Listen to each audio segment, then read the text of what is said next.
Meanwhile, in a long-awaited meeting, American President Joe Biden has met with the Saudi King and Crown Prince in Jeddah. President Joe Biden is on a trip to Saudi Arabia to rebuild relations, which have soured after he had vowed to make the country into a pariah state. This is what he had said he intended to do, but instead, this is what is happening.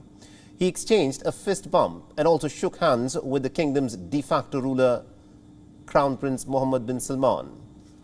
However, Biden interestingly insists that he told the Saudi Crown Prince Mohammed bin Salman that he still held him directly responsible for the murder of journalist Jamal Khashoggi.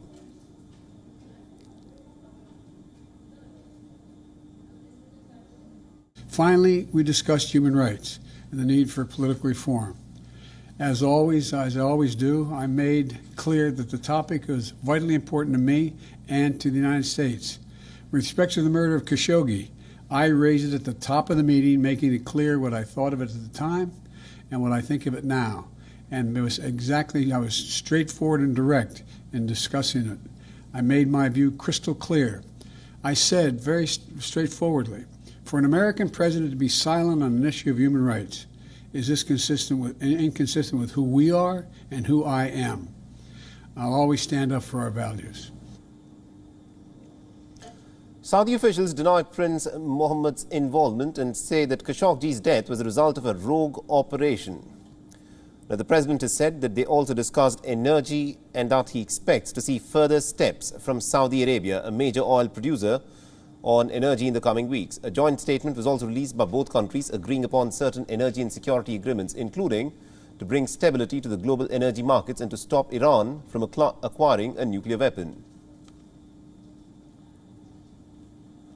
Saudi Arabia will also partner with us on a far-reaching clean energy initiative focused on green hydrogen, solar, carbon capture, nuclear, and other projects to accelerate the world's clean energy transition and to help the U.S.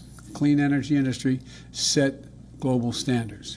And fifth, we had a good discussion on ensuring global energy security and adequate oil supplies to support global economic growth. And that will begin shortly. I'm doing all I can to increase the supply for the United States of America, which I expect to happen. The Saudis share that urgency, and based on our discussions today, I expect we'll see further steps in the coming weeks. On the margins of this important historic visit by President Biden, we have concluded a number of key agreements related to energy, clean technology, advanced manufacturing, healthcare, and tourism. These represent a significant step forward, further elevating the unparalleled opportunities available to investors in both countries, the U.S. and Saudi Arabia.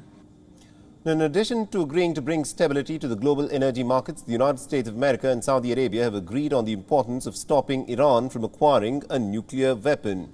The two countries also stressed on the need to prevent Iran from interfering in the internal affairs of the countries, supporting terrorism through its affiliated armed groups, and also destabilizing the security and stability of the region. Meanwhile, Biden now appears ready to re-engage with the kingdom, a key strategic U.S. ally, a major supplier of oil, and also an avid purchaser of American-manufactured weapons. This was something that Joe Biden's predecessor, Donald Trump, was also very happy about, that the Saudis purchase a lot of these American-manufactured weapons. In his last leg of the West Asia visit, President Biden will be taking part in a summit with the Arab leaders where he's looking forward to discuss the current surge in the oil prices.